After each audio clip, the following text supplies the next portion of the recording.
Bonjour tout le monde, mon nom est Robert Gauthier et puis bienvenue au réseau qui s'appelle Lumière sur la prophétie biblique.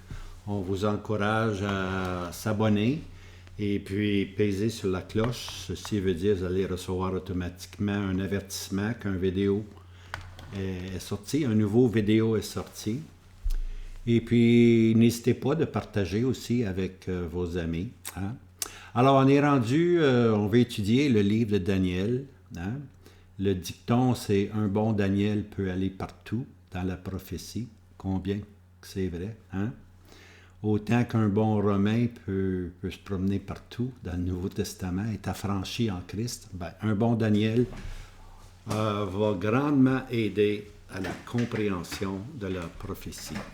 Alors, on est à notre vidéo numéro 8. Les 8 premières vidéos ont été une sorte d'introduction. Et puis aujourd'hui, on finit l'introduction. Et puis la semaine prochaine, on commence dans le chapitre 1 de Daniel. Hein? On va faire 1 à 12.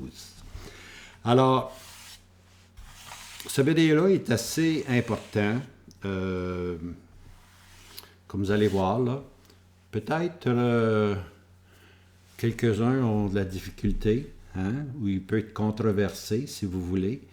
Mais écoutez, nous avons la pensée de Christ et puis nous sommes responsables de penser comme Dieu pense. Hein? Alors, on va de l'avant, si vous permettez, on va de l'avant avec... on va aller premièrement sur le quarter screen. Voilà, me voici dans le petit coin là. Et puis là, je vais prendre mon highlighter parce que je vais en avoir besoin aujourd'hui, c'est sûr. All right. Quand je prends des choses un peu différentes ou compliquées, j'aime bien avoir mon pointer. Hein? Alors, voici, hein? Nous voilà, partie numéro 7. Alors, je pensais que c'était 8. C'est 7, je me suis trompé, probablement. Doit-on prier pour Israël? Oh, voici la question, bien-aimée. Pensez-y, là. Doit-on prier pour Israël? Quand je dis Israël, je dis la nation d'Israël. Hein? Doit-on prier pour la nation d'Israël? Voici la question. La deuxième question, aussi délicate si vous voulez, Dieu a-t-il abandonné son peuple? Hein? Pensez à ça aussi, là. C'est des questions légitimes, puis on s'y doit d'y faire face. On s'y doit d'y répondre selon la parole de Dieu et non pas selon notre propre pensée, hein, ou notre propre cœur. Hein. Il faut vraiment que ce soit la parole de Dieu qui dirige toujours nos pensées et notre affection. Alors voici, vous voyez la femme là, ici, là, elle a un doigt, hein, son front, elle pointe son front. Hein. Et puis dans les vidéos du passé, on a pris différents noms, des noms hébreux. Goïm, ou Goïm en anglais, c'est Goïm, mais Goïm en français, ça veut dire nation païenne. Alors, la nation d'Israël, selon la parole de Dieu, est maintenant une nation païenne. Hein? Prends la coupe de mon courroux, dans Jérémie, c'est dit, fais-la boire aux nations. Puis, par quelle nation commence-t-il? Il commence par Juda et Jérusalem, qui sont Goïm, des nations païennes. Un peu plus loin, après le livre de Daniel, vous allez tomber dans les petits prophètes, qui commencent par Osée. Hein? Osée dit Jisraël, que Israël est Jisraël. En d'autres mots, je vais te parsemer par tous les vents. Alors la nation va être parsemée. L'Orukama, qui veut dire pas de miséricorde. Alors Dieu dit, je ne ferai plus miséricorde à la nation d'Israël. L'Oami, Dieu dit, la nation d'Israël n'est plus mon peuple. Pas mon peuple. Hein? L'eau veut dire non ou pas. Pas de miséricorde, pas mon peuple. Hein? Alors la question est, Dieu a-t-il abandonné son peuple? Hein? Maintenant, il faut vraiment, la question se pose, on n'a pas le choix. Est-ce que Dieu a abandonné son peuple? Il faut y faire face. Pensez-y un peu. Alors, Dieu a-t-il abandonné son peuple? Romains 11, verset 1. C'est l'apôtre Paul qui parle dans l'Épître aux Romains. Je dis donc, Dieu a-t-il rejeté son peuple? Qu'ainsi n'advienne. Hein? Il n'en est pas question. Qu'ainsi n'advienne, Paul dit. C'est pas le cas. Maintenant, lorsque Paul dit que Dieu n'a pas abandonné son peuple, il dit Dieu n'a pas abandonné éternellement son peuple. Tu vois? Pour un moment, il peut l'abandonner, mais l'abandonner d'une façon perpétuelle, de l'abandonner Israël à jamais, qu'ainsi n'advienne, dit-il. Hein? Il n'y en est pas question. Il n'y en est pas question. Éternellement, le peuple n'est pas rejeté. Au contraire, le peuple est appelé à une bénédiction future. Alors, Paul dit qu'ainsi n'advienne. Dieu n'a pas éternellement abandonné son peuple. Temporairement, oui. Éternellement, non. OK. Alors, pour répondre à ces questions-là, il y a deux choses que vraiment, là, on doit vraiment comprendre. C'est un, le conseil de Dieu. OK? Ça, c'est la première chose qu'il faut comprendre. Le conseil de Dieu, les propos éternels de Dieu, si vous voulez. Et puis, on doit le contraster avec ce qu'on appelle le gouvernement de Dieu. Il faut séparer ces deux termes-là. Le conseil de Dieu, les promesses de Dieu, c'est une chose. Le gouvernement de Dieu, comment Dieu agit dans son gouvernement envers le peuple qui est continuellement rebelle, c'est une autre chose. Hein? Alors, on commence. Alors, dans les propos éternels, ou dans le propos éternel et le conseil éternel, la nation d'Israël est toujours le peuple terrestre de Dieu. Ça ne changera pas, ça, bien-aimé. Israël est appelé à être à la tête. Dieu a promis de bénir Israël, puis Dieu va le faire. Hein? Ce sont ses propos éternels, ce sont les promesses qu'il a faites à Abraham et aux patriarches. Romains 11, verset 28. En ce qui concerne l'Évangile, ils sont ennemis à cause de vous. C'est vrai. Les Juifs sont rebelles contre l'Évangile. Hein?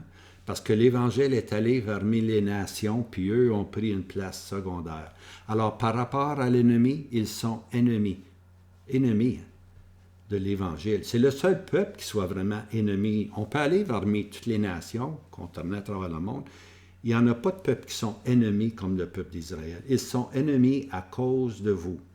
Mais en ce qui concerne l'élection, ils sont bien-aimés. À cause des pères. L'élection, c'est que Dieu a choisi de mettre la nation d'Israël à la tête et non pas à la queue comme ils sont présentement. Pourquoi que les propos éternels de Dieu ne changent pas? Ben, parce que Dieu a fait des promesses à cause des pères. Hein? Dieu a fait la promesse à Abraham, Isaac, Jacob. Hein? Dieu a promis qu'Israël serait à la tête et non pas à la queue. Alors, c'est pour ça que les conseils de Dieu ne peuvent pas changer. Dieu ne peut pas mentir, bien-aimé. Il y a une chose que Dieu ne peut pas faire, c'est mentir. Dieu ne peut pas mentir. OK? Alors, à cause des promesses qu'il a faites au Père, Dieu va mener à part ses propos éternels. Hein? À bon port, comme on dit. Romains 11, 29, le verset suivant. Car les dons de grâce et l'appel de Dieu sont sans repentir. Hein? Sans repentir, ça veut dire que ça ne change pas, bien-aimé.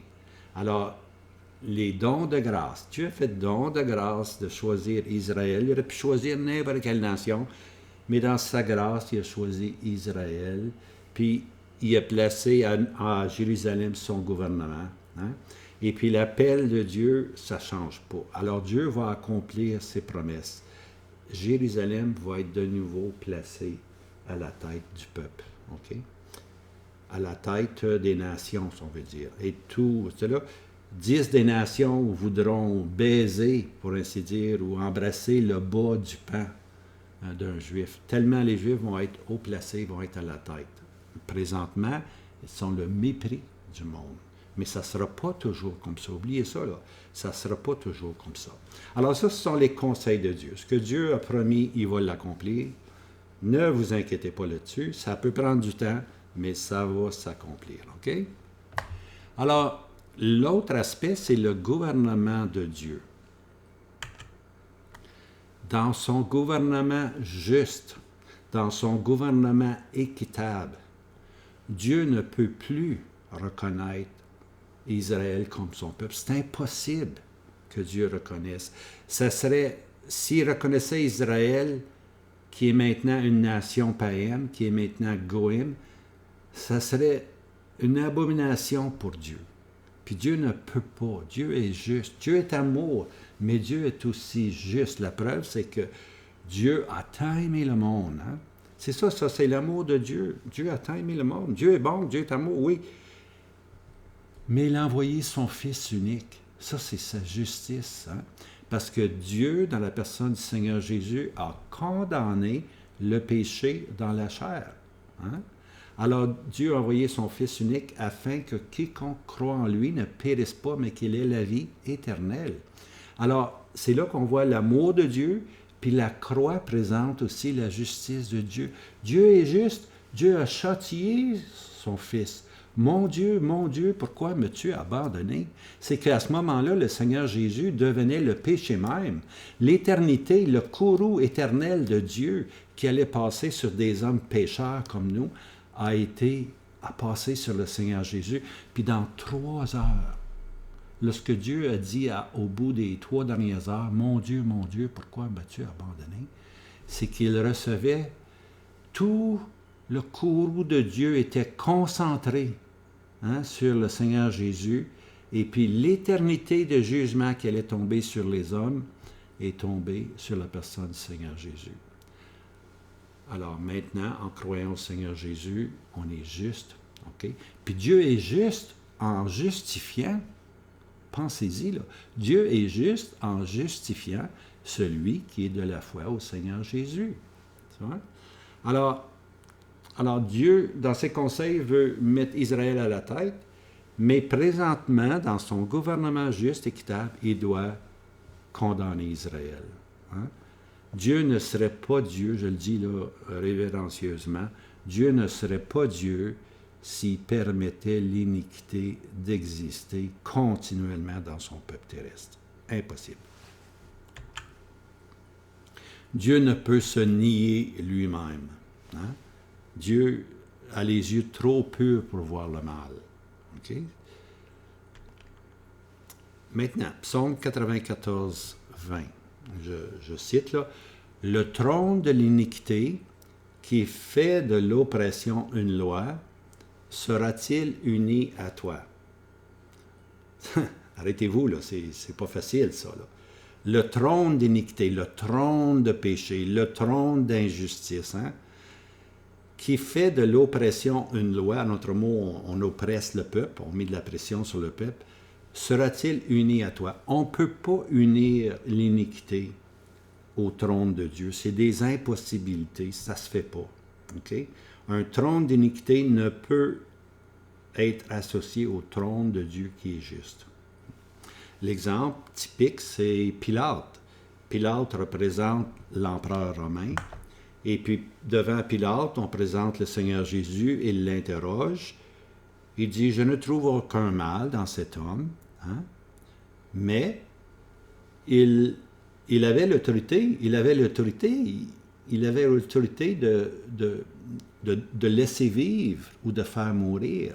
Le Sanhédrin n'avait pas cette puissance-là. C'est pour ça que le Sanhédrin juif est allé vers Pilate, parce que c'est seul Pilate pouvait ordonner la mort de quelqu'un. Les Juifs n'avaient pas le droit. Okay? Alors, qu'est-ce que Pilate fait après avoir regardé la cause, pour ainsi dire, s'est assis sur son trône de jugement, son trône élevé? Qu'est-ce qu'il dit? Il n'y a aucun mal dans cet homme, tu vois. Mais le peuple insiste, les sacrificateurs insistent, les peuples insistent, puis alors, qu'est-ce qu'il fait? Il permet que les Juifs aient crucifié le Seigneur Jésus. Il avait à ce moment-là, bien-aimé, un trône inique, un trône iniquité. Hein? Alors, sera-t-il uni à toi? Non, ça ne peut pas être uni à Dieu. Lorsque le Seigneur Jésus va régner sur la terre, lorsqu'il va avoir son trône, le roi des rois, hein? Et puis, En passant, là, le roi des rois ou le roi, c'est toujours en relation avec le peuple terrestre. Il n'est pas le roi pour l'Église, il est le Seigneur de l'Église. Hein? Il est l'époux de l'Église. Mais pour les Juifs, pour les Juifs, le peuple terrestre, c'est toujours la terminologie le roi, hein? Le roi d'Israël. Alors, lorsque le Seigneur Jésus va être le roi sur le peuple terrestre, parce que l'Église est céleste, elle va être au ciel, une fois que le Seigneur Jésus va avoir son trône, ça va être un trône de justice. Hein? L'iniquité ne sera jamais, jamais associée à son trône. Alors, dans les conseils, oui, Israël va être béni. Dans son gouvernement, oui, Israël est discipliné. Hein? Il est sous la discipline de Dieu. Alors, présentement, Israël aujourd'hui, comme on l'a vu dans les vidéos passées, Israël aujourd'hui est méconnu de Dieu. Hein? Dieu dit « Lo ami », pas mon peuple. Dieu dit « Lo rukama », plus de miséricorde. Et puis finalement, Dieu dit « J'Israël, je vais te parsemer à travers les nations ». C'est exactement la position d'Israël aujourd'hui. Alors, l'expression « méconnu » répond bien à ce changement causé par la rébellion continuelle du peuple. Hein, le peuple dans le passé était connu, et il est présentement méconnu à partir de Nebuchadnezzar. Dieu méconnaît son peuple. Dieu ne reconnaît plus son peuple. Au contraire, c'est maintenant les empires. Hein? C'est maintenant les bêtes qui vont se succéder. Les empires qui vont se succéder, il y en a eu 4, tu vois. Puis la 4e doit reprendre vie. Okay? Alors, Israël est présentement méconnue, mais dans le futur, elle va être de nouveau reconnue. Les conseils de Dieu vont s'accomplir. Israël va être Dieu va mettre son trône à Israël dans le futur. Maintenant, une autre question qui est assez compliquée. Doit-on prier pour la nation d'Israël? Hein? 1 Corinthiens, chapitre 14, verset 15. Qu'est-ce donc? Hein? Je prierai avec l'esprit, mais je prierai aussi avec intelligence. Je chanterai avec l'esprit, mais je chanterai aussi avec intelligence. Hein? Avec intelligence. En autre mot, le croyant est responsable d'être intelligent dans les choses de Dieu. Hein? Pierre dit, je ne cesse de vous rappeler ces choses. Pourquoi? Parce qu'on a besoin d'être rappelé qu'on doit être intelligent. Que ce soit pour la prière, hein? Ou que ce soit pour simplement chanter ou indiquer un cantique. Tu vois, je veux dire, il y a des cantiques qui sont à propos, puis il y en a d'autres qui sont tout simplement pas à propos, tu vois. Alors le croyant, il a l'Esprit de Dieu, puis il doit savoir où on est rendu dans notre adoration, lorsqu'on est réunis ensemble. Je chanterai avec l'Esprit, oui, mais je chanterai aussi avec intelligence. Alors, on ne donne pas un cantique qui sort de nowhere, un cantique parce que c'est mon favori. Ça n'a rien à faire, tu vois. C'est l'Assemblée, c'est là que l'Esprit de Dieu dirige. C'est l'Esprit de Dieu qui dirige les croyants. Hein? Puis quand tu indiques un cantique, tu deviens le porte-parole, pour ainsi dire, de tous tes frères et tes sœurs assemblés qui diraient « on veut ce cantique-là ». Alors, juste dans la question là, de chanter, on doit le faire avec intelligence. Dans la prière, c'est la même chose. Hein? Je prierai avec intelligence. Ici, je le souligne ici, là, si je peux avoir mon pointeur. Là. Ah, et voilà. Et il était loin. Ah, il était en haut. Je chanterai avec intelligence. Hein? Alors, voici la question que je pose. Je vous la pose, là. Arrêtez-vous, s'il vous plaît, là. Pensez-y, là. Quel que soit votre âge, nouveau converti ou converti depuis longtemps, est-ce que moi, comme croyant, je dois prier pour la nation d'Israël? Je répète, hein? Est-ce que moi, comme croyant, je dois prier pour la nation d'Israël.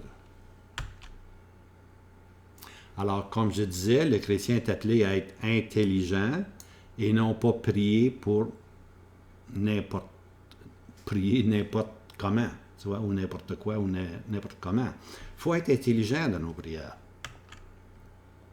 Maintenant, il y a un principe dans Lévitique 2. Il n'y avait pas, si je ne me trompe pas, il y avait deux choses qui étaient interdites. Le levain, qui fait lever toute la pâte, symbole du péché. Le miel. Pourtant, c'est tellement bon du miel. Quelqu'un m'en a donné dernièrement. Là. C'est tellement bon du miel. Ça donne de l'énergie tout de suite. Hein? Ça, c'est la valeur du miel. Hein? On se rappelle qu'à Jonathan, hein, quand il a pris son épée, puis il a goûté du miel, puis ses yeux ont été éclairés. Pourtant, le miel, c'est bon. Mais dans les sacrifices, le miel n'est pas bon. Le miel n'est pas bon. Qu'est-ce que ça veut dire? Comme nouveaux croyants, on a souvent l'impression, par le pédigree ou bien donc par l'historique du peuple d'Israël, on est impressionné. Hein? Pour la première fois, tu lis ta Bible, puis tu vois Israël, puis tu vois Israël, puis tu vois Israël. Ah, tu tombes en amour avec Israël. Pas tu tombes en amour avec Israël, comme nouveau croyant, tu vois. Mais tu es toujours en amour avec le peuple de Dieu, c'est sûr. Mais comme nouveau croyant, notre compréhension n'est pas encore formée, tu vois. On est comme des enfants un peu, on ne connaît pas notre droite de notre gauche, là, mais en croissant, en lisant la parole de Dieu, il faut faire la différence entre la droite et la gauche. Hein? Il faut faire la différence, c'est bien important. Disons plutôt que, comme jeunes croyants, on a tendance à ascenser Israël. Pas juste les jeunes, mais des frères qui ont été élevés et puis qui ont toujours pensé qu'Israël est la première place, qu'il faut l'encenser. Ça, bien aimé, c'est souvent du miel. Hein? Le miel, c'est mettre les affections naturelles dans les choses de Dieu. Hein? On pense à Élie. Vous savez, la sacrificature. Hein? La fin de la sacrificature, finalement, c'est avec Élie, pour ainsi dire. Parce qu'avec Élie, il va venir maintenant le roi. Hein? Samuel va être appelé à nommer un roi en Israël. Alors, Élie est là avec ses deux fils, puis ses deux fils commettent des abominations. Hein? Quand les gens amènent des sacrifices, ils ont une fourchette là, à trois dents avec des affaires pointues, puis ils s'arrangent pour piquer puis prendre le plus gros morceau, tu vois. Et alors, mais pas juste ça, avec les femmes, ils commettent fornication avec les femmes. Mais Élie ne dit absolument rien. Ce sont ses fils. On appelle ça du miel, bien-aimé. Lorsque les affections naturelles entrent en cours et vont au contraire de la parole de Dieu, ce n'est pas correct. Okay? Alors, pas de miel, pas de levain. Faisons attention au miel. Surtout avec la parenté, si on peut dire. Lorsque des choses sont abominables aux yeux de Dieu et la discipline est exercée, s'il vous plaît, faites attention, pas de miel. Hein? Mais ça, on reste ça avec chaque individu doit répondre devant Dieu. Mais c'est le principe de Dieu. Alors, on pense que le retour d'Israël dans la terre promise en 1948, en passant, ça fait 73 ans. Ils sont là depuis 73 ans. Hein? Ça fait longtemps, déjà. Hein? Alors, on pense que c'était un retour vers Dieu ou un retour vers Jéhovah. Est-ce que 1948 était un retour vers Dieu? Ben non. C'est absolument une fausse idée, hein? Une fausse conception. Ce retour, c'était un mouvement patriotique. C'est un retour vers la terre. Hein? Un retour d'Israël. D'Israël était dispersé depuis longtemps. Et puis maintenant, pour une fois, ils ont eu la permission d'aller dans un petit bout de terrain qu'on appelle Israël. C'est même pas Israël ce qu'il y avait avant, puis c'est même pas Israël futur, parce que l'Israël futur va partir, il va aller jusqu'au fleuve Euphrate, tu vois. Va partir de la rivière de l'Égypte qu'on appelle, là, jusqu'au fleuve Euphrate. Ça, c'est futur. Présentement, il y a un petit bout de terrain. Ben, je ne les blâme pas, ils aiment leur petit bout de terrain. Mais l'important, c'est pas ça. L'important, c'est que c'est un mouvement patriotique, bien aimé. C'est pas un retour vers le crucifié le Seigneur Jésus. Si ça serait un retour vers le crucifié, tout Israël serait converti. La nation d'Israël se convertirait. Mais ce n'est pas le cas. Des individus ici et là se tournent vers le Messie. Alors, la question est, avons-nous, peut-on prier pour Israël? Devons-nous prier pour Israël? Avons-nous la pensée de Dieu? Est-ce que vraiment on s'est arrêté pour connaître la pensée de Dieu? Comme je disais, lorsqu'on est jeune, on veut défendre la nation d'Israël. On est même fortement exhorté de nos jours. Écoutez les vidéos, certains, vous les entendez, je nommerai pas les auteurs. On est même fortement exhorté à prier pour cette nation sous la bannière que celui qui prie pour Israël sera béni de Dieu. Alors, on entend ça souvent, prier pour Israël. Si tu pries pour Israël, tu vas être béni de Dieu, tu vois. Il y a un croyant qui a déjà dit dans les ondes, si on n'aime pas Israël, bien, on n'est même pas chrétien, tu vois. Mais la question, c'est pas ça. La question, c'est est-ce qu'on suit les commandements de Dieu? Est-ce qu'on suit l'obéissance à la parole de Dieu? Moi, j'ai toujours pensé que un croyant, c'est celui qui obéissait à la parole de Dieu, qui se soumettait à la parole de Dieu. Pas question d'aimer Israël ou d'aimer une autre nation. Mais non. La question, c'est, si tu es un enfant de Dieu, tu vas marcher selon la parole de Dieu. Okay? Alors, celui qui prie pour Israël sera béni. C'est-tu vrai, ça? Pensez-y. C'est une autre question. J'en pose des questions un matin, mais écoutez, j'en appelle à votre intelligence. Il faut y penser. Est-ce que, parce que je prie pour la nation d'Israël, Dieu va me bénir? Écoutez, toutes mes bénédictions sont dans le ciel.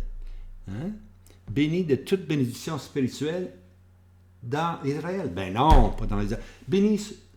Mes bénédictions sont en Christ, bien-aimés. Ce que Israël rejette, mes bénédictions, moi, sont en Christ. Éphésiens 1, verset 1. Béni de toute bénédiction spirituelle dans le Christ Jésus. Maintenant, ce dicton, celui qui prie pour Israël sera béni de Dieu, ce dicton était vrai, était vrai dans le passé, quand le peuple était connu de Dieu, ça c'était vrai. Puis ce dicton va être vrai aussi dans le futur, lorsqu'Israël sera de nouveau reconnu de Dieu. Alors quand Israël va être reconnu de Dieu, on va prier pour la nation d'Israël, c'est sûr et certain, parce que Dieu va être avec eux. Mais présentement, Dieu n'est pas avec eux. Alors, comme je disais, c'était vrai dans le passé, lorsqu'Israël était connu de Dieu. Voyez-vous, tu as le passé. Israël est connu de Dieu. Ah oui, là, on peut prier. Prier pour Israël, celui qui prie pour Israël sera béni. Ça, c'est correct dans le passé. C'est aussi correct dans le futur. Dans le futur, lorsqu'ils seront de nouveau reconnus de Dieu, on va prier pour Israël. Je vais donner des exemples tantôt, là. Mais présentement, ils sont méconnus de Dieu, bien-aimés. Ils sont méconnus. Dieu les a rejetés pour un temps, seulement pour un temps, jusqu'à ce que sa discipline soit terminée envers eux. Alors, ce dicton ne peut être véridique dans le présent. Israël est présentement méconnu de Dieu. Okay? Israël, Lo ami, lo rukama, Jisraël, Goïm. Dieu est présentement méconnu de Dieu, c'est une nation païenne. Dieu dit pas mon peuple. Alors, on ne prie pas présentement pour la nation. Maintenant, j'ai mis de l'emphase sur la nation parce que bientôt, je vais parler des individus. Alors, distinguer la différence. Ça, c'est M. Kelly qui a écrit ça. M. Kelly, dans les années 1860, peut-être, a dit qu'il faut faire la différence. Il faut faire la différence. Et ça, j'en appelle à ça aujourd'hui. J'en appelle à ce que vous soyez prêts à faire la différence. Si vous n'êtes pas prêts à faire la différence, ce vidéo-là vous sera inutile, tout simplement.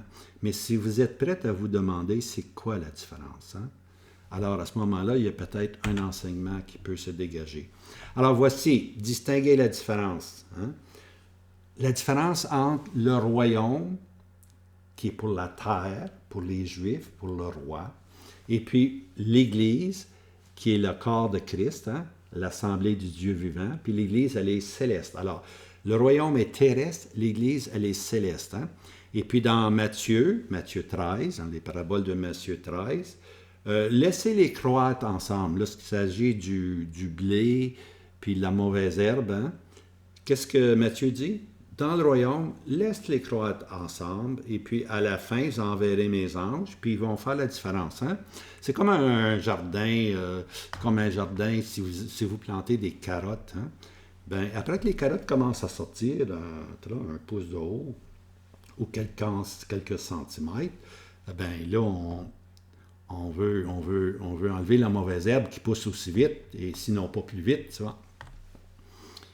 Non. On risque de déraciner, en enlevant la mauvaise herbe, on risque de déraciner la semence de la carotte, ou la carotte elle-même, tu vois. Alors, dans le royaume, Dieu sait ceux qui sont siens, puis ceux qui ne sont pas. Hein. Ce ne sont pas tous ceux qui disent « Seigneur, Seigneur » qui entreront dans le royaume de Dieu. Laissez-les croître ensemble. À la fin des temps, le Seigneur va envoyer ses anges, puis ils vont faire la différence. Alors, dans le royaume, laisse-les ensemble. Dans l'Église, 1 Corinthiens 5, verset 7, ôtez le méchant parmi vous. Enlevez le levain, tu vois. Alors, c'est ça la différence. Matthieu, laissez croître ensemble.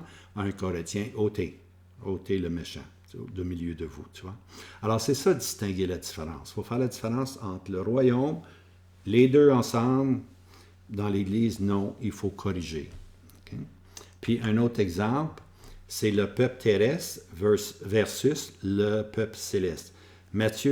Voici la différence. Matthieu 25, 31, lorsqu'il parle d'Israël, il dit quelque chose comme connu dès la fondation du monde. Dès la fondation du monde, Israël est connu. Okay? Et puis, lorsqu'on arrive dans Éphésiens 1, verset 4, lorsqu'il parle de l'Église maintenant, le peuple céleste, l'Église, préconnu dès avant la fondation du monde. Alors, l'Église, elle était préconnue avant la fondation du monde. C'est pour ça qu'on ne trouve pas l'Église dans l'Ancien Testament. Tu vois? Parce que l'Ancien Testament, c'est toujours en rapport avec le royaume, c'est toujours en rapport avec le peuple terrestre. Mais lorsqu'on parle de l'Église, elle ne fait pas partie du temps, si je peux m'exprimer ainsi. Elle est connue dès avant la fondation du monde. Alors, tout ce qui se passe dans le monde ici, là, l'Église n'a rien à faire avec ça, bien-aimés. On n'appartient pas au monde, nous ne sommes pas de ce monde. Hein? On est préconnu avant la fondation du monde. Alors, c'est comme si l'Église était simplement de passage pour un temps, comme si elle ne faisait pas partie des annales du temps. Hein? Mais, lorsque le Seigneur Jésus va revenir, il va reprendre son Église, son peuple terrestre, puis il va aller au ciel. Puis à ce moment-là, la chronologie, oui, je le dis, la chronologie biblique va recommencer. Il reste une semaine dans les 70 semaines de Daniel. 69 semaines sont passées. Le Messie a été retranché, il n'a rien eu. Il reste une semaine, mais présentement, cette semaine-là est en suspens depuis la croix. Depuis 2021, elle est en suspens. Hein? Puis une fois que l'Église va être partie, la dernière personne qui va se convertir, c'est la pierre d'en haut, la pierre de croix, qu'appelle ça, je pense. La pierre de fait, je pense. C'est la dernière pierre. Une fois que le dernier chrétien, la dernière personne se convertit, l'Église va être ravie au ciel dans la présence du Seigneur Jésus. C'est pour ça qu'il faut évangéliser, parce que tu ne sais pas, bien-aimé, si ce n'est pas toi qui vas emmener cette dernière personne à la conversion, et puis l'Église part. Hein? Puis une fois que l'Église est partie, l'horloge chronologique recommence. Hein? L'horloge recommence. Et puis Dieu maintenant fait de nouveau affaire avec son peuple terrestre qui doivent passer par l'affliction, par les troubles de Jacob. Alors, il faut faire la différence, voyez-vous. Maintenant, il faut faire aussi la différence entre la nation d'Israël puis les individus juifs. La nation puis les individus juifs. Il faut faire cette différence-là, c'est bien important. La nation, elle est goïm. Hein? La nation, elle est l'OAMI, pas mon peuple. Mais pas les individus. Les individus ont l'occasion de se convertir. Tu vois? La nation, elle, la nation, là, la nation d'Israël telle qu'on la connaît aujourd'hui, ce n'est pas elle qui va devenir l'Israël de Dieu. Ce sont leurs résidus, le juif pieux dans la nation, qui, eux, vont devenir l'Israël de Dieu. Eux vont devenir le peuple de Dieu. Leurs résidus pieux vont devenir la nation d'Israël. Et puis, entre-temps, Dieu permet que des individus entendent l'Évangile par différents moyens, et puis ces individus-là deviennent maintenant des croyants au Seigneur Jésus. Et ils font partie de quoi? Ils ne font plus partie d'Israël, ils font partie maintenant de l'Église. Il n'y a plus de Juifs, plus de Grecs dans le Christ Jésus. Alors, ces individus-là qui se convertissent, ils sont unis dans un seul corps avec tous les croyants, puis ils deviennent le corps de Christ. Alors, c'est important de faire la différence entre la nation et les individus. Alors ici, là, je vais donner quelques notes sur les nations et les individus. Alors, comme je disais, la nation, elle est Goïm, nation païenne. J'Israël, je vais te semer. L'Or-Kama, plus de miséricorde. Lo-Ami, pas mon peuple. Vous allez connaître ces termes-là, là. Je les emploie souvent. Ben, c'est comme ça Dieu voit la nation d'Israël, bien-aimé. Lo-Ami, pas mon peuple. Et puis, inquiétez-vous pas, tous les prophètes vont toujours être en harmonie avec cette pensée-là, que la nation d'Israël, Dieu dit Lo-Ami, pas mon peuple. Juste en voyant Daniel, vous allez voir, là, Dieu dit, Daniel dit à Dieu, ton peuple, ta ville. Gabriel, l'ange, non, ça ne marche pas de même. Daniel, c'est ton peuple, c'est ta ville. Tu vois? De suite, automatiquement, on voit tout de suite, là, dans Daniel, on voit qu'il y a une séparation maintenant. C'est le peuple de Daniel, c'est la ville de Daniel, ce n'est plus le peuple de Dieu. OK?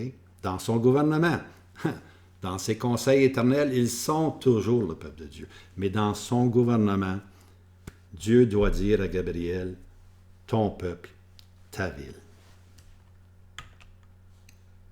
Ensuite de ça, il y a le fameux Jérémie qui dit tout le temps, 3 fois, la corde triple ne peut pas se briser. Pensez-y, là. Là, j'en appelle à votre intelligence là, spirituelle. Une corde triple, tricotée 3 fois, là, c'est bien plus solide qu'un verset. Quoiqu'un seul verset nous suffit pour marcher, 10 seulement une parole et ton serviteur sera guéri. Un seul verset, si le verset nous enseigne, on n'a pas besoin de 50 versets. Il y a des gens qui veulent avoir des versets à droite. Non, ça en prend un seul verset. La foi va s'appuyer fermement sur un seul verset. Alors, si la corde est triple, ne me prie pas pour ce peuple. Jérémie dit ceci, Jérémie 7, allez vérifier, verset 16. Jérémie 11, verset 14. Jérémie 14, verset 11. Dieu dit, arrête, s'il vous plaît, là, arrête, là, Jérémie, arrête de parler, arrête de me faire des supplications pour ce peuple. C'est réglé, le peuple est Lo-Ami, ne m'en parle plus. Eh boy. Alors, ça, c'est la nation d'Israël. Pour le moment, elle est méconnue de Dieu, elle est Lo-Ami, pas mon peuple.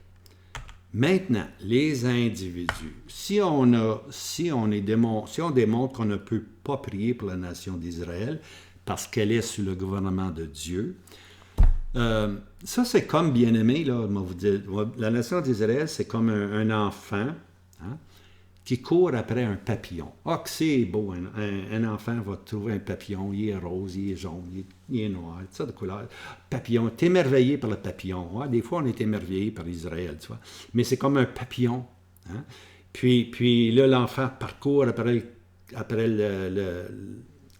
le papillon, puis avec ses mains, il l'attrape, bien-aimé.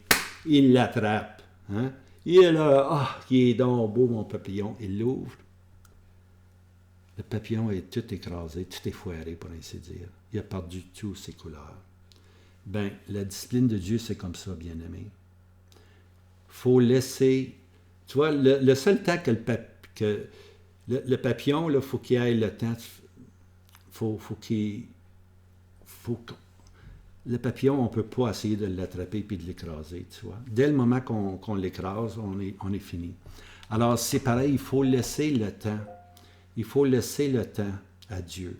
Il faut laisser le papillon croître, qui va devenir une chenille, si tu veux, plus tard.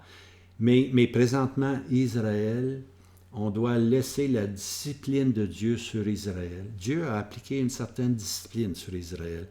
Il ne faut pas l'apaiser, il ne faut pas l'alléger non plus. Il faut laisser ça dans les mains de Dieu. Je sais qu'il y a des nations qui vont aider Israël.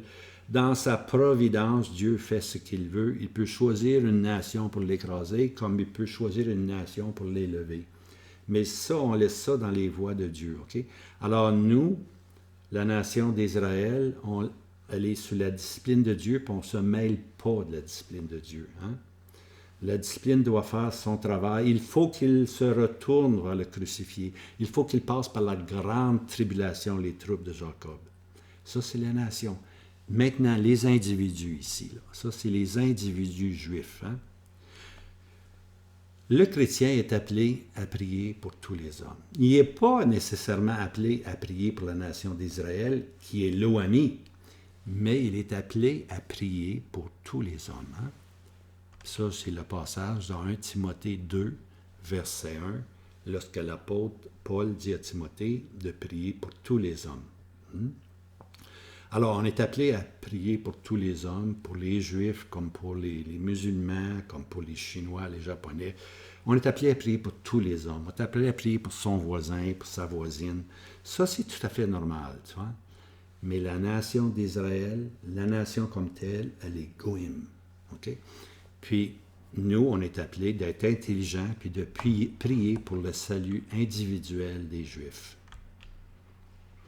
Alors, notre cheminement comme chrétiens.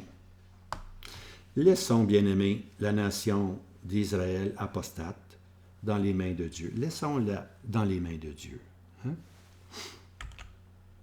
N'essayons pas de changer ou d'altérer la discipline de Dieu ou alléger la discipline de Dieu. Non, laissons la nation avec Dieu. Cessons d'être les défenseurs des soi-disant intérêts de Dieu. Des fois, on veut défendre les intérêts de Dieu en défendant Israël. Écoute, Dieu a déjà décidé de ses intérêts sur Israël. Présentement, Dieu, dans un sens, n'est pas intéressé à Israël jusqu'au moment où Israël va se repentir. Lorsqu'ils se tourneront vers celui qu'ils ont crucifié, Dieu va prendre intérêt vers eux. Présentement, laissons Dieu faire son travail. Laissons la discipline de Dieu s'opérer. Alors, cessons de prier pour une nation apostate et prions pour les individus juifs qui deviennent par grâce des croyants messianiques. Oui, ça, on peut prier pour les individus. La parole nous enseigne à prier pour tous les hommes, l'humanité, pour tous les hommes. Alors, de ces Juifs-là qui vont se convertir, ils vont devenir des croyants messianiques, c'est-à-dire ils croient dans le Messie, ils sont chrétiens. Alors, on est appelé à connaître puis agir selon la pensée de Dieu. Alors, qui a connu la pensée du Seigneur? 1 Corinthiens 2, verset 16. Car qui a connu la pensée du Seigneur pour qu'il l'instruise? Mais nous avons la pensée de Christ. Alors, il y a une petite note de M. Darby, une petite note au bas de la page, là, pour la pensée de Dieu. Voyez-vous la petite étoile ici, là? Quand il y a une petite étoile, on va voir au bas de la page, là, puis souvent il y a des petites notes. La faculté de penser comme Christ. Hey, pensez-y, là.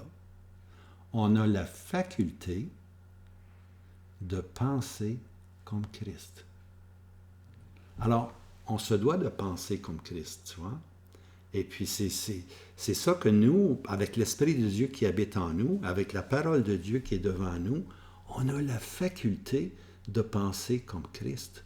Puis c'est à ça que je vous exhorte, de penser comme Christ, tu vois, penser comme Dieu.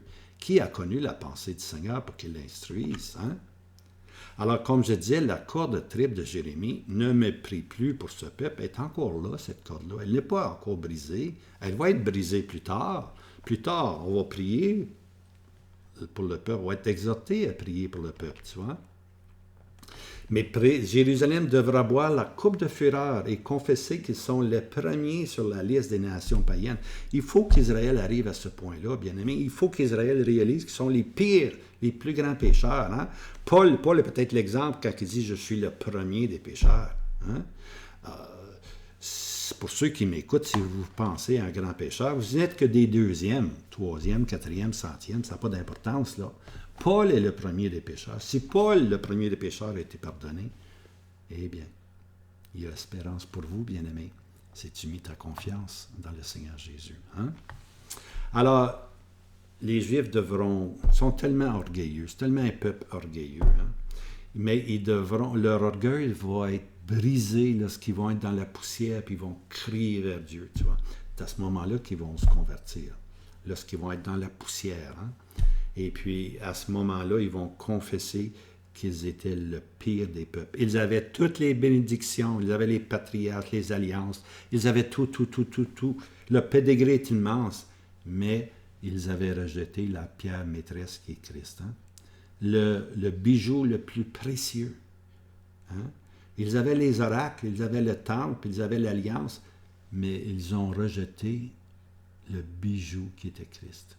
Alors, tout le reste est peu important. Alors, ça va prendre ce qu'on appelle les troubles de Jacob ou la grande tribulation pour que le peuple retourne vers Dieu. Hein? C'est par la grande tribulation qu'ils vont retourner vers Dieu. Ce n'est pas par l'évangélisation que la nation d'Israël va se convertir. Les individus, oui. La nation, non. La nation va se convertir, hein, dans les troubles de Jacob. Hein? Et puis, à ce moment-là, quand je dis la nation, je dis toujours, pas la nation apostate, je parle toujours du résidu, hein, du résidu juif, hein, qui va devenir la nation. Alors, voici maintenant le résidu juif, si vous voulez un échantillon, hein, d'un résidu pieux. S'il vous plaît, lisez Luc chapitre 2. C'est tellement beau. Moi, c'est un de mes chapitres favoris. Luc 2. Pourquoi? Parce que je vois des hommes et des femmes attachés à l'Éternel. Hein? On se rappelle que les Anne, les Élisabeth, les Siméon, hein? Les Marie, les Joseph, hein? C'était ceux qui sont descendants de ceux qui sont revenus de Babylone. Vous vous en rappelez? Après 70 ans de captivité, ils sont revenus à Jérusalem. Et puis, environ 400 ans, 500 ans maximum ont passé. Et puis, finalement, le Messie est promis, est arrivé. Et puis, on retrouve parmi le peuple Anne, Élisabeth, Simon. Hein? Et c'est dit qu'ils se parlaient souvent les uns les autres, hein, du Messie. Puis, un livre de souvenirs, on lit ça dans Malachie, le dernier chapitre, un livre de souvenirs a été écrit en mémoire d'eux. Alors, c'est ça le résidu. Alors, on voit là, cette atmosphère religieuse, hein, quand Siméon dit « Laisse aller ton serviteur, car il a vu le salut de Dieu ». C'est un enfant bébé qu'il voyait, mais sa foi lui le rendait convaincu. Ce qu'il tenait dans ses mains était le Sauveur d'Israël. Hein? Et puis, lorsqu'on regarde ce groupe de personnes-là, bien, allez plus loin maintenant dans le temps. Faites un saut prophétique, si vous voulez. L'Église est partie, la grande tribulation arrive, puis qu'est-ce qu'on va voir? On va voir des Anne, des Élisabeth, des Siméon. Hein?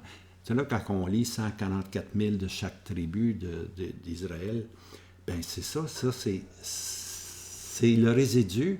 Puis on va voir comment ils se parlent souvent l'un à l'autre. Même si la bête est là, puis les faux prophètes sont là, l'Antichrist est là, eux vont demeurer fidèles, ils vont s'attacher. Hein? Alors, c'est ce résidu-là, dans les jours futurs, qui va devenir ce qu'on appelle Israël de Dieu, l'Israël de Dieu. Pas la nation.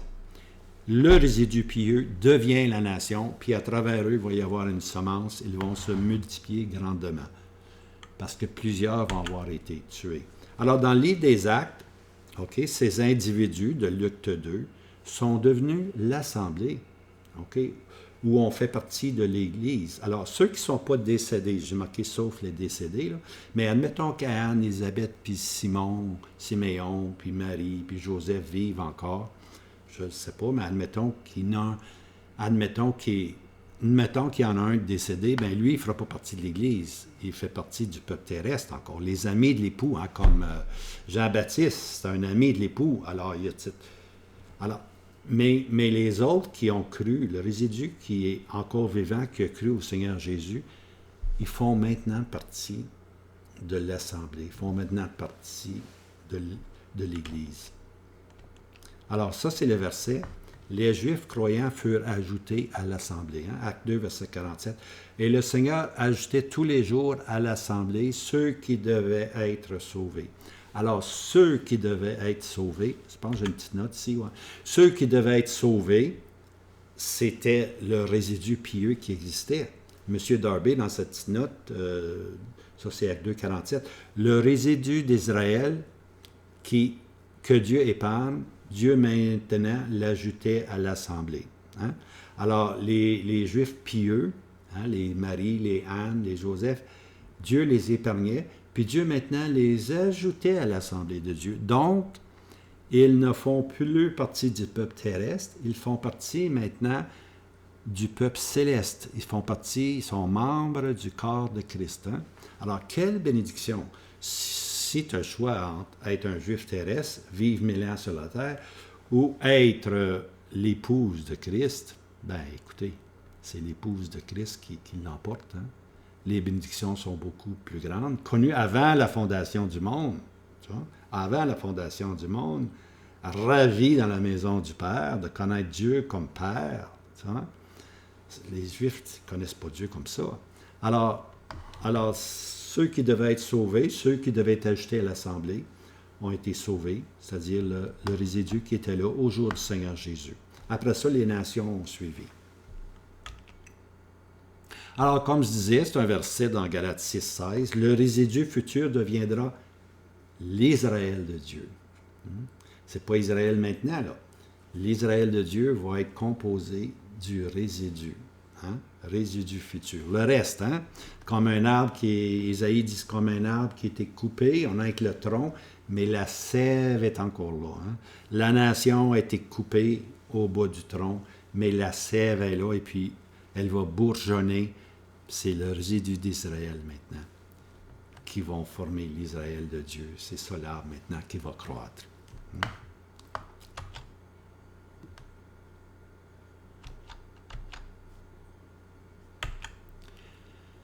La nation, elle sera apostate. Alors, Zacharie 13, verset 8. C'est le fun d'avoir les petits prophètes. On trouve des enseignements. Il arrivera dans tout le pays. Maintenant, l'emphase ici, là. Je vais revenir. Il arrivera dans tout le pays, dit l'Éternel, que 2 parties y seront retranchées et expireront, mais un tiers y demeurera de reste. OK? Le pays. C'est quoi le pays, bien-aimé? Bien, le pays, c'est Israël, c'est Juda. Hein? Alors, présentement, ce qui est Israël, ce sont surtout les 2 tribus, Juda et Benjamin. Les 10 autres tribus sont encore dispersées en Afghanistan et partout, dans le nord. Hein? Ils sont là jusqu'à ce jour. Hein?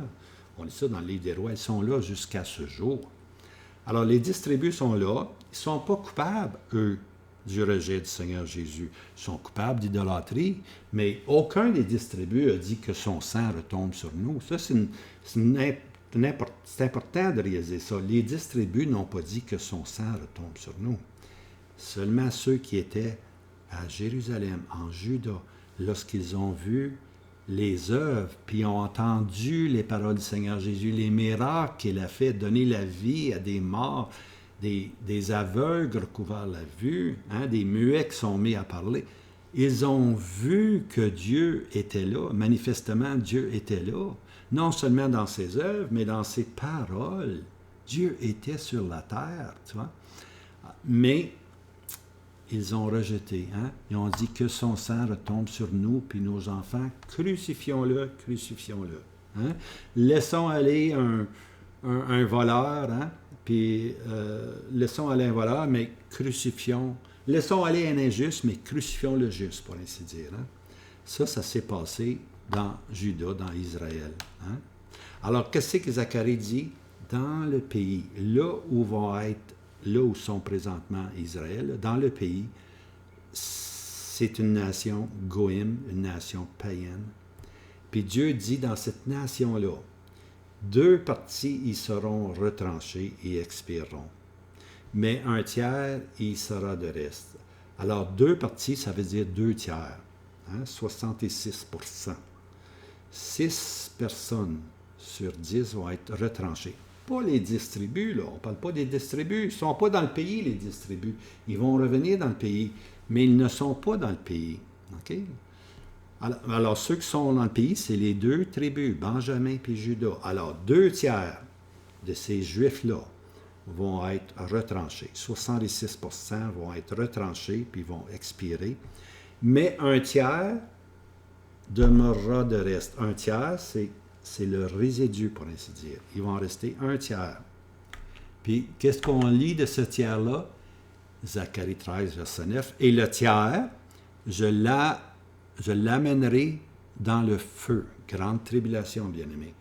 Et je les affinerai comme on affine l'argent. C'est avec le feu qu'on affine l'argent. Et je les éprouverai comme on éprouve l'or. On veut sortir les scories, les impuretés. Ils invoqueront mon nom, et moi je leur répondrai, et je dirai, c'est ici, ami, mon peuple. Et lui dira, l'Éternel est mon Dieu. Voyez-vous la différence là? Un tiers, ça c'est le résidu juif qui va passer par l'affliction. Dieu va les affiner vraiment, vraiment. Ils vont se tourner, hein, ils vont invoquer le nom. Béni soit celui qui vient au nom de l'Éternel. Ils vont dire ça, béni soit celui qui vient au nom de l'Éternel. Hein? Et moi, lorsqu'ils vont dire ça, et moi je dirai, c'est ici, ami, mon peuple. Hein? Rukama, je ferai miséricorde. Israël, je vais vous semer, vous allez croître, vous allez croître. Je ne vais pas vous parsemer, je vais vous semer, vous allez croître. Alors c'est ça, c'est par la grande tribulation que Israël retrouve finalement son titre qu'il avait dans le passé de « Ami, mon peuple ». Je les affinerai, ça c'est la grande tribulation. Hein? Alors, après ce grand travail d'enfantement, on lit dans Michée 5, verset 3, « C'est pourquoi je les livrerai jusqu'au temps. » Regardez ici, là. Jusqu'au temps. Je les livrerai. Alors, Israël est livré. Combien longtemps? On ne sait pas. Jusqu'au temps où celle qui enfante aura enfanté, et le reste de ses frères retournera vers les fils d'Israël. Hein? Celle qui enfante aura enfanté. Hein? Lorsque les propos de Dieu vont être complets, lorsque les propos de Dieu vont enfanter, pour ainsi dire, hein? Lorsque le conseil de Dieu, le conseil éternel de Dieu va se réaliser, Israël, le résidu pieux, hein? le tiers, le reste des frères vont retourner vers les fils d'Israël. Alors leur appel, ce n'est plus un appel vers l'Église, c'est terminé ça, l'appel de l'Église. Une fois l'enlèvement, il n'y a plus d'appel d'Église. C'est un retour vers quoi? Vers les fils d'Israël. Alors les Juifs redeviennent ou retournent vers l'espérance d'Israël, vivent sur la terre, vivent avec le Messie. Hein? Ce verset-là explique là, qu'il y a une différence entre l'Église et puis le peuple terrestre. Hein?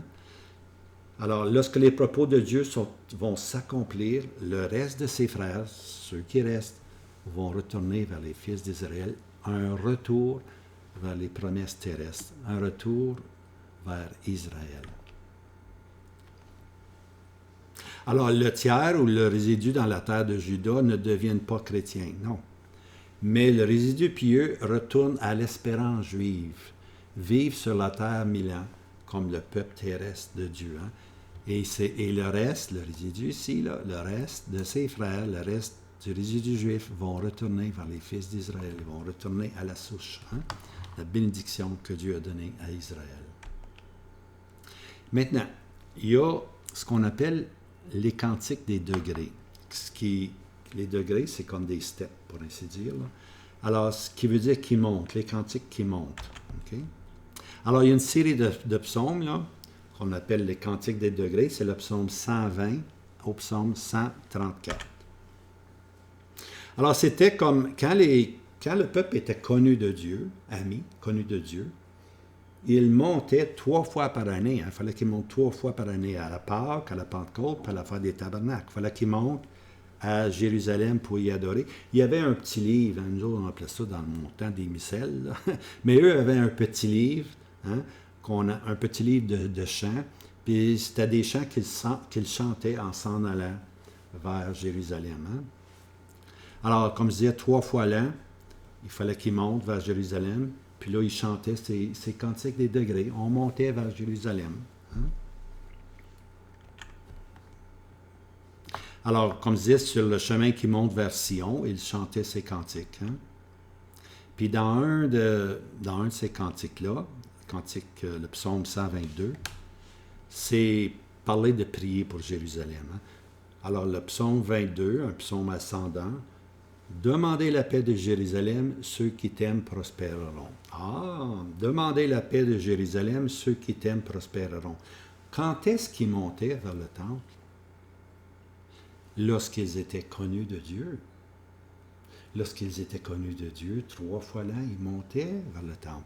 Alors, c'était tout à fait normal de dire, demandez la paix de Jérusalem. Ceux qui t'aiment prospéreront. Lorsqu'on aime Israël, lorsqu'il est connu de Dieu, on va prospérer. Lorsqu'Israël est méconnu de Dieu, est-ce qu'on va prospérer? Pas nécessairement, tu vois. C'est lorsque le peuple est connu de Dieu, alors là, on demande la paix de Jérusalem, puis ceux qui t'aiment prospéreront. Cette série de psaumes, 120 à 136, est prophétique. C'est surtout un survol des 10 tribus qui remontent du nord vers Jérusalem. Vous vous rappelez, j'ai dit que les 10 tribus étaient dispersées. C'est l'Assyrien qui les a dispersés. Là, ils étaient... L'Assyrien, à cause de leur idolâtrie, l'Assyrien les a emmenés dans le nord, il les a dispersés. Ils sont là jusqu'à ce jour. Mais un jour, les 10 tribus vont revenir. Puis eux vont chanter « Demandez la paix de Jérusalem, sur ceux qui t'aiment prospéreront. » Ils vont remonter du nord vers Jérusalem. Et puis, ces psaumes ascendants-là, le premier de ces psaumes, psaume 120, fait référence à leur séjour à Méchec. Okay? Les 10 tribus sont dans le nord. Méchec, ça veut dire la Russie, OK? Moscou, la Russie. Méchec, c'est vraiment Moscou. Alors, on sait où Moscou est. On sait qu'aujourd'hui, le fond du nord, parce qu'il y a le nord, bien aimé, puis il y a le fond du nord. Le nord, c'est les ennemis au nord. Le roi du nord, au nord d'Israël, spécifiquement ceux qui sont autour de la Turquie, puis la Syrie, ça c'est le nord d'Israël. Mais M. Darby emploie l'expression « le fond du nord ». Alors, c'est beaucoup plus au nord, c'est au fond du nord. Puis qu'est-ce qu'il y a au fond du nord? Je ne sais pas si vous voyez ma map là en haut, là, mais la Russie est là. Regardez, au fond du nord, il y a la Russie. Tu vois? Alors, c'est ça. Alors, ceux qui ont séjourné à Méchec, alors ils vont retourner, puis ils vont chanter ce cantique. Bénir Jérusalem. Quiconque bénit Jérusalem sera honoré. Alors, il est aussi question des 10 tribus, il est aussi question dans le psaume 120, il parle des tentes de Kédar. Il est aussi question du retour des tentes de Kédar. Les tentes parlent de la longue habitation en Arabie. Les Juifs ont été dispersés partout en Arabie, ils sont partout. Mais voilà maintenant qu'ils retournent vers Sion, la montagne de Sion. On quitte les tentes de Kédar, pour ainsi dire. On quitte les habitations qu'on avait en Arabie, puis on s'en vient dans la terre promise. Maintenant, se faire dire qu'aujourd'hui, se faire dire qu'on va prospérer si on prie pour Israël, j'en doute. J'en doute que ce dicton-là soit vrai. C'était vrai dans le passé, ça va être vrai dans le futur, mais aujourd'hui, lorsque Dieu dit Goïm, Lo-Ami, pas mon peuple, plus de miséricorde, est-ce qu'on peut prospérer en priant pour Israël? J'en doute beaucoup. Cette pensée-là, de prospérer parce qu'on prie pour Israël, c'était, là j'ai mis l'emphase sur c'était ici, c'était là, ici, là, c'était absolument vrai lorsque historiquement il montait vers Jérusalem, puisque Israël était connu de Dieu et que le gouvernement de Dieu était à Jérusalem. Ça, c'était vrai jusqu'à Nebuchadnezzar, bien-aimé. Hein? Prions pour Israël. Israël va prospérer. Pourquoi? Parce qu'Israël est connu de Dieu. Dieu est avec Israël. Puis le gouvernement de Dieu est à Jérusalem. C'est sûr qu'on va être béni. OK? Oui, dans le futur, hein, ce sera absolument vrai. Lorsque le futur prophétique, ils retrouveront de nouveau cette classification de reconnu de Dieu, alors que le trône de Dieu sera de nouveau à Jérusalem. Ça aussi, ça va être vrai. C'était vrai dans le passé, prie pour Israël, tu vas être béni. Ça va être vrai dans le futur, lorsque le peuple est reconnu de Dieu, lorsque le peuple n'est plus Lo-Ami, mais lorsque le peuple redevient ami de Dieu, mon peuple. Oui, on va prier pour Jérusalem. Puis quiconque prie pour Jérusalem va être récompensé, simplement. Écoutez les prophètes. Il n'y a pas un prophète qui exprime mieux là, ce que je dis que le prophète Zacharie. Regardez bien. Dieu se prépare à bénir la nation d'Israël. Le cordeau à mesurer est sorti. En autre mot, le tape, hein, le cordeau pour mesurer est sorti. Je lis le verset. Zacharie 2, verset 4. Jérusalem sera habitée comme les villes ouvertes. OK? En autre mot, Jérusalem n'aura pas besoin d'aucune protection, aucune barrière, aucun mur, comme présentement, il y a des murs dirigés partout. Là. Non, Jérusalem va être une ville habitée comme des villes ouvertes. Zacharie, verset suivant. Et moi, je lui serai, dit l'Éternel, une muraille de feu. Hein, si tu veux parler de mur, là, je sais qu'aux États-Unis, ils font un mur dans le sud pour les Mexicains, mais présentement en Israël, il y a des murs tout le long, des frontières souvent. Alors, mais ici, il n'est pas question d'un mur de béton, là. Une muraille de feu tout autour.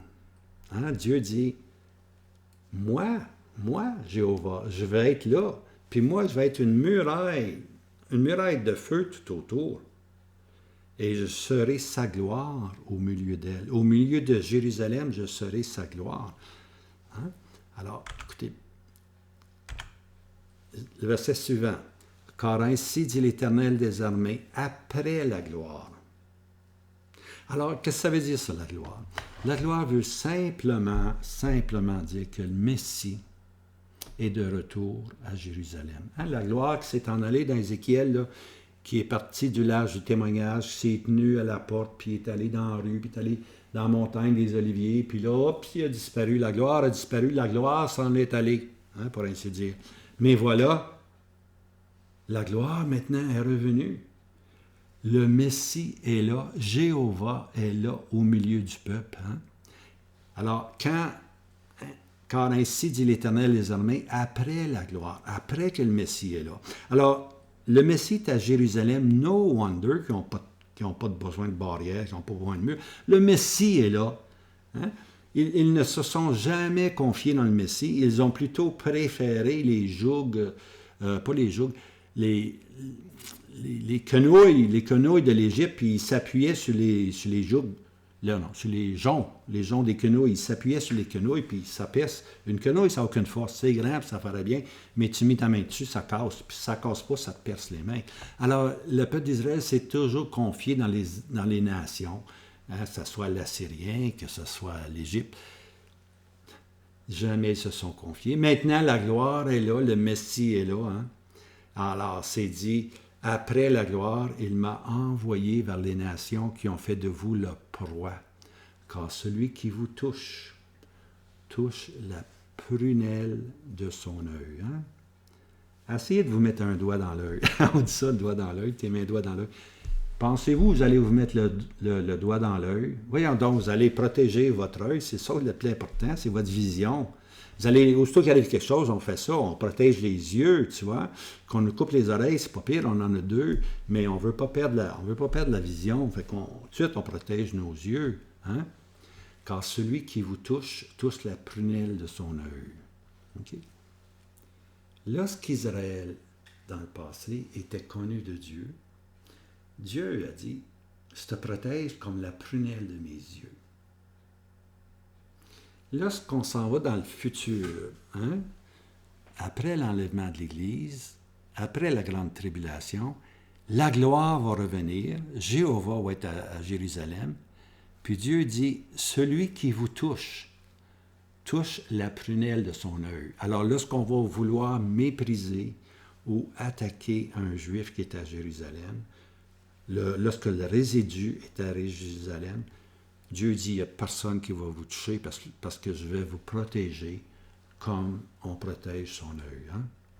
Mais ça, c'est seulement après la gloire. Alors, c'est vrai de dire que Dieu protège Israël comme on protège notre œil, mais seulement c'était vrai dans le passé, jusqu'à Babylone, jusqu'à temps que le temple soit détruit, puis Dieu dise Lo-Ami. Puis là, c'est la période méconnue. Puis lorsque le peuple, à travers la grande tribulation, va se repentir, ils vont de nouveau devenir la prunelle de l'œil de Dieu. Dieu va en prendre soin. Hein? Il demeure dans une ville habitée. Puis c'est à ce moment-là que Gog et Magog vont arriver, bien-aimés. Gog et Magog n'est pas au commencement du millénium. Gog et Magog est à la porte du millénium. Tu vois? Gog et Magog n'est pas au commencement de la grande tribulation. Il n'est même pas au milieu de la grande tribulation. Gog et Magog se présentent lorsque la ville habite en sécurité. Ici, m'a reculé, là. Hein? Des villes ouvertes. Hein? Jérusalem, ici, sera des villes ouvertes. Hein? Alors, c'est à ce moment-là, si vous lisez Ézéchiel 38, c'est clair.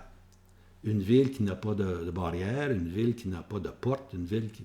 C'est des villes ouvertes. Alors, Gog et Magog, qui vient du fond du nord, la Russie, qui ne croit pas tout simplement en Dieu, absolument pas, vont venir sur Israël comme si rien n'était. Et le Messie Israël s'en fout de ça, les autres. S'en fout de ça. Ils vont venir sur Sion. Hein? Ils vont foncer sur Sion, puis ils vont trouver leur fin. Hein? Ils vont trouver leur fin. Pourquoi?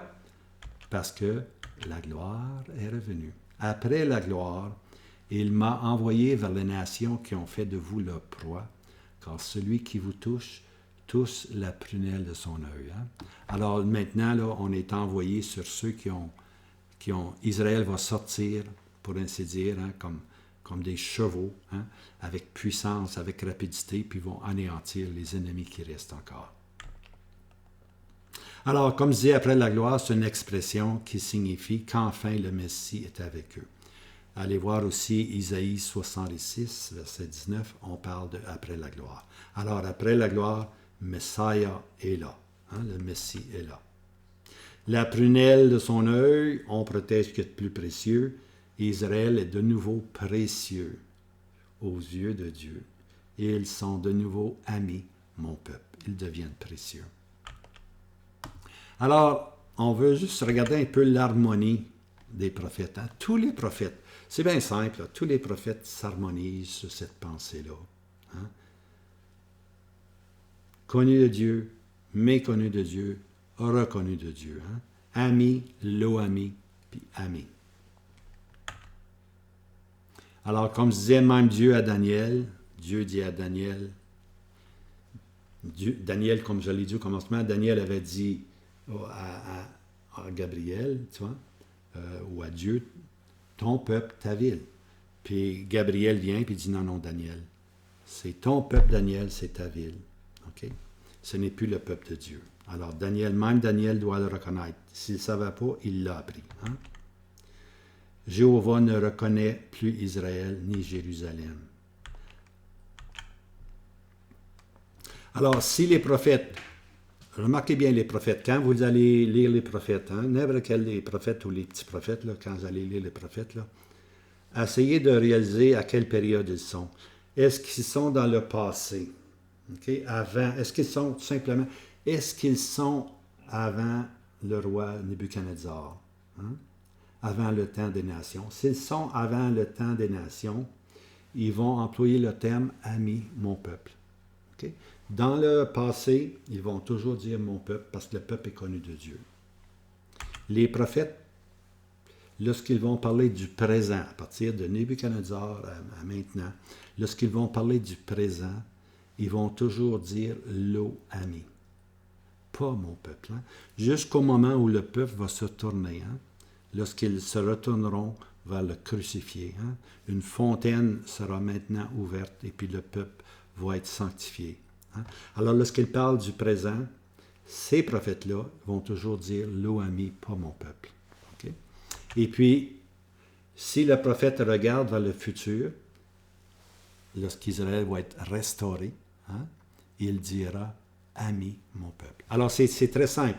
Dans le passé, aucun prophète va dire l'eau ami, non, parce que le trône est toujours à Jérusalem. Dans le futur, ils vont toujours dire ami, parce que Jéhovah, la gloire, est revenue. Mais entre les deux, entre le passé puis entre le futur, il y a le présent. Puis présentement, les prophètes qui parlent du temps présent vont toujours dire l'eau ami, pas le peuple de Dieu. Alors, ça ne se brise pas, ça. C'est tous les prophètes. Moi, j'ai essayé, chaque fois que je voyais le mot « l'eau ami » ou mon peuple, j'allais voir, OK, de quoi est-ce qu'il parle, de quelle période qu'il parle. Est-ce qu'il parle du passé? Oui, il a raison. Est-ce qu'il parle du futur? Oui, il a raison. Mais lorsqu'il parle du présent, ils vont toujours dire « l'eau ami, pas mon peuple ». Oui, ils ont raison, les prophètes. Ils ont toujours raison, les prophètes. Mes serviteurs, les prophètes, que Dieu dit. Mais ça va changer.